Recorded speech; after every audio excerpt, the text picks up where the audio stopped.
इसमें बाबा तुलसीदास ने लिखा है कि समरथ को नहीं दोष गोसाई, रवि पावक सुरसर की नाई।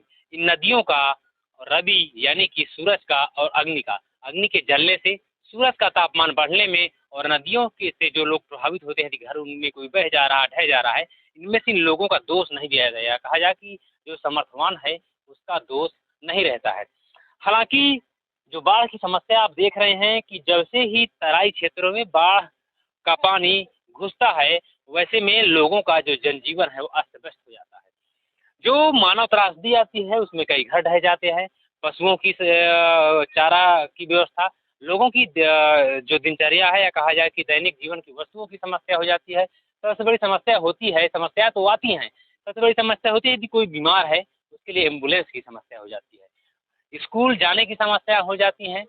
तो ऐसी समस्याओं के निस्तारण के लिए सरकारें प्रयास करती हैं, लेकिन जो हमारा कहा जाए कि जो इन क्षेत्रों की भौगोलिक स्थितियाँ हैं, भौगोलिक स्थितियों के कारण यहाँ पर जो जल का स्तर है वो लगातार यमुना का बढ़ने के कारण जो है यहाँ पर जल भरा हो जाए। विकट बाढ़ की करुण कहानी, नदियों का संन्यास लिखा है, बूढ़े वर्ग के वर्कर पर सदियों का इतिहास लिखा है।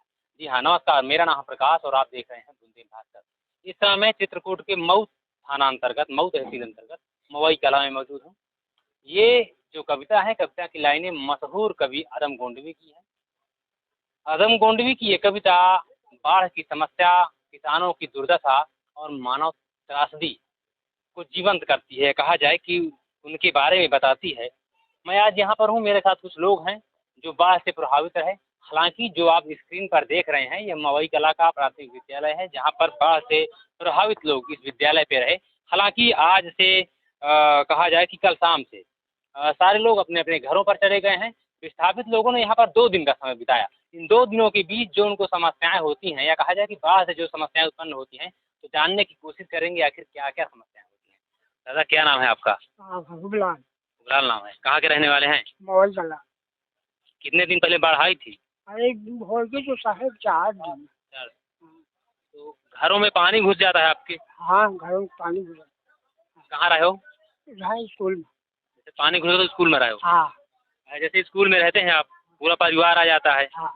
तो क्या क्या सुविधाएं आपको मुहैया होती हैं, सरकार या जो भी जिम्मेदार होते हैं? ये साहब का तो कोई नहीं, चलेगी। भोजन की व्यवस्था कैसे की है? कुछ नहीं, अब आप अपने अपने घर में ही भोजन खावा होगा। अच्छा, मतलब भोजन राशन उठा के यहीं बनाते थे? हाँ, नहीं अरे हुआ बना ये बना लिया रहेगा, मतलब जहाँ जानवर रखे रहे हैं। जहाँ जानवरों को स्थान तो वहाँ भोजन बनाते थे? हाँ, अब ये है कि स्कूल में बनावे का हुआ रहा कि रहा।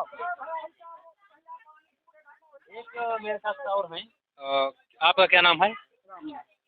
रामनाथ नाम है आपका। आप कितने दिन स्कूल में रहे? भाई अब 2 रोज तो कटबे है समय। 2 दिन कटा। जो बाढ़ से प्रभावित लोग थे उनको प्रशासन ने ये विद्यालय मुहैया करा दिया था रहने के लिए? भैया मास्टर भर खोल दी है, वो नहीं आवा है। भोजन की जो व्यवस्था है वो प्रशासन मुहैया कराता है, ऐसा प्रशासन का कहना है। आपका क्या कहना है कि जो व्यवस्था थी कैसे थी? अरे व्यवस्था भैया कहाँ रही, कमरा खुला दी है सरकारी, और व्यवस्था रही बस।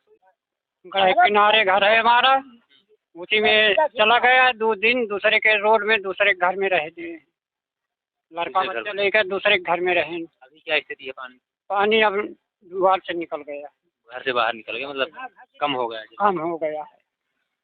जो चित्रकूट का कहा जाए कि पूरे उत्तर प्रदेश में, समूचे उत्तर प्रदेश में जो बाढ़ की स्थिति है वहाँ तराई इलाके, जो कहा जाए कि जो अपने चित्रकूट में सिरहार जिनको बोलते हैं, तराई इलाकों में बड़ी समस्याएं हो जाती हैं।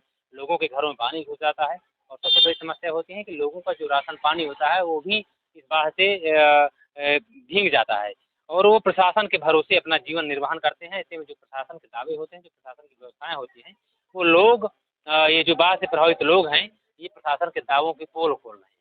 बाढ़ प्रभावित लोगों के पास तमाम समाज सेवी आते हैं और अपने इच्छा शक्ति अनुसार मदद के लिए प्रयास करते हैं। ऐसे में समाज सेवी, या कहा जाए कि कांग्रेस की जो नेत्री है रंजना बराती पांडे भी यहाँ पहुँच गई हैं मवई में। तो आइए जानते हैं कि रंजना बराती पांडे ने क्या मदद किया।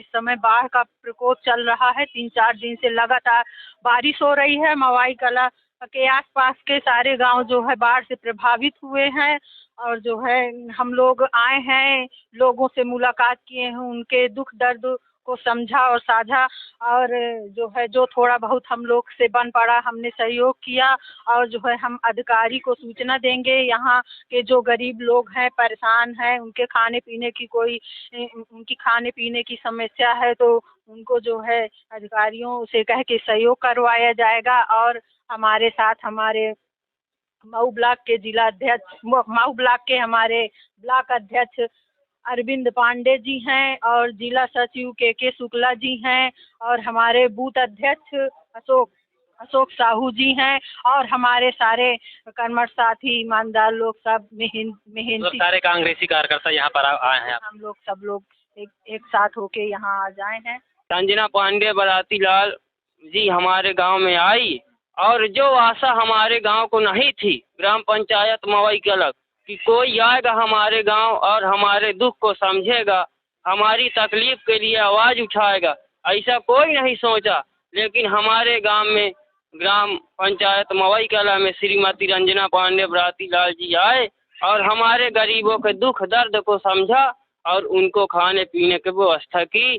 मैं उनका अपने दिल से और ग्राम पंचायत मवई कला की तरफ से तहे दिल से धन्यवाद और आभार व्यक्त करता हूँ। तमाम लोग जो आए हैं आपके यहाँ दौरा किए, बाढ़ प्रभावित क्षेत्र का बाढ़ प्रभावित लोगों घरों में, विधायक, जिला पंचायत सदस्य, तमाम नेता गण आए होंगे। उनमें क्या भिन्नता दिखी रंजना बराती पांडे और उनमें क्या आपको अलग लगा? हमारे गरीबों का दुख दर्द समझने। बिल्कुल मिश्रा ने क्या? हाँ, उन्होंने आए, वे भी अपना राशन पानी दे गए हैं, यही बात। समाज सेवी और जो राजनीतिक लोगों में आप जो देख रहे हैं कि फोटो खिंचाने का दौर चल रहा है, और अधिकतर लोगों में छपास रोग लग जाता है। छपास का मतलब होता है पेपर में छपने का, मीडिया में आने का। लेकिन जो असल में समाज सेवी और जो अपना जिम्मेदारी अपनी समझते हैं, उनमें से बहुत सारे लोगों में से बहुत कम लोग ऐसे होते हैं जो जिम्मेदारियों का निर्वहन करते हैं। सहयोग किसी ने किया कि नहीं किया? सहयोग करने वाले छीबों के रंजना पांडे ने किया है, जो उनके था वो गरीबों को, जन बच्चे को, सबको दिया भोजन के लिए। जब यमुना में बाढ़ का पानी बढ़ता है तो जलस्तर बढ़ने के बाद पूरा ये क्षेत्र जो आप देख रहे हैं मेरे पीछे, जो पूरा मैदान है, ये पूरा मैदान जलमग्न हो जाता है। ऐसे में यहाँ के जो स्थानीय बासिंदे हैं, उनके लिए जो दिनचर्या उनकी रहती है वो पूरा बड़ी समस्याग्रस्त हो जाती है। आप देखें कि मेरे बाएं तरफ में ये कुछ घर हैं, मैं कैमरामैन से कहूँ जरा दिखाने की कोशिश करें। जो घर हैं पूरे जो है इनके घरों में पानी घुस जाता है, और ये दाएं तरफ देखेंगे तो ये जो कुछ घर हैं, इन घरों में पानी घुस जाता है। इसके पीछे कुछ घर हैं, यानी कि कहा जाए जो प्रशासन के आंकड़े हैं, प्रशासन के आंकड़े के अनुसार लगभग यहाँ पर 40 से 50 घर ऐसे हैं जो बाढ़ से प्रभावित हो जाते हैं। जैसे जैसे यमुना का जलस्तर बढ़ता है तो पानी तेजी के साथ गांव की तरफ घुसता है, और ऐसे में लोगों का जो जनजीवन है वो पूरी तरह से अस्त व्यस्त हो जाता है, और बड़ी समस्या के साथ जीवन गुजर बसर करने के लिए लोग मजबूर हो जाते हैं। रामचरितमानस की एक चौपाई है जिसमें बाबा तुलसीदास ने लिखा है कि समरथ को नहीं दोष गुसाई, रवि पावक सुरसर की नाई। इन नदियों का, रवि यानी कि सूरज का, और अग्नि के जलने से, सूरज का तापमान बढ़ने में, और नदियों के से जो लोग प्रभावित होते हैं, घर उनमें कोई बह जा रहा, ढह जा रहा है, इनमें से इन लोगों का दोष नहीं दिया जाएगा। कहा जाए कि जो समर्थवान है उसका दोष नहीं रहता है। हालांकि जो बाढ़ की समस्या आप देख रहे हैं कि जैसे ही तराई क्षेत्रों में बाढ़ का पानी घुसता है, वैसे में लोगों का जो जनजीवन है वो अस्त व्यस्त हो जाता है। जो मानव त्रासदी आती है उसमें कई घर ढह जाते हैं, पशुओं की चारा की व्यवस्था, लोगों की जो दिनचर्या है, या कहा जाए कि दैनिक जीवन की वस्तुओं की समस्या हो जाती है। सबसे बड़ी समस्या होती है, समस्या तो आती हैं, सबसे बड़ी समस्या होती है यदि कोई बीमार है उसके लिए एम्बुलेंस की समस्या हो जाती है, स्कूल जाने की समस्या हो जाती हैं। तो ऐसी समस्याओं के निस्तारण के लिए सरकारें प्रयास करती हैं, लेकिन जो हमारा कहा जाए कि जो इन क्षेत्रों की भौगोलिक स्थितियाँ हैं, भौगोलिक स्थितियों के कारण यहाँ पर जो जल का स्तर है वो लगातार यमुना का बढ़ने के कारण जो है यहाँ पर जल भरा हो जाता है। ऐसे में जो लोगों का जनजीवन है वो बाधित हो जाता है। भाई, जैसे आप ये काम कर रहे हैं, लोगों को हर बार उनके गंतव्य तक छोड़ते हैं नाव के सहारे, तो आप कुछ शुल्क लेते हैं या प्रशासन ने आपको यहाँ पर भेजा है? प्रशासन मतलब कहे तो है देगा, पर कि प्रशासन कहीं से मिली, पर पता नहीं मिले कि ना मिले। अच्छा, तो कभी आप पहली बार यहाँ पे आए हैं सेवा करने के लिए कि हर साल आते हैं? मतलब जब बाढ़ आती है तब? बाढ़ आती है हर साल आई। अच्छा, हाँ। तो अभी तक कभी मिला आपको? नहीं मिला, कभी नहीं मिला है? हाँ। कई बार आ चुके हैं ऐसी इस तरह में आप? अरे कम से कम अनगिनती ना आ चुका, 60 साल हो गए। 60 साल की उम्र हो गई आपकी? हाँ साहब। 60 साल में अभी एक बार मिला नहीं? नहीं।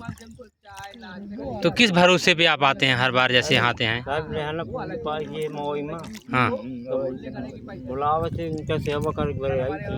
अच्छा। हाँ। रंजना जी, आप बाढ़ प्रभावित क्षेत्र का मवई का दौरा आपने किया, आपने देखा कि किस तरह से पूरा जो रास्ता है वो रास्ते में पानी भरा हुआ है। ऐसे में लोगों का कहना है कि इस रास्ते पे एक पुल बन रहा है।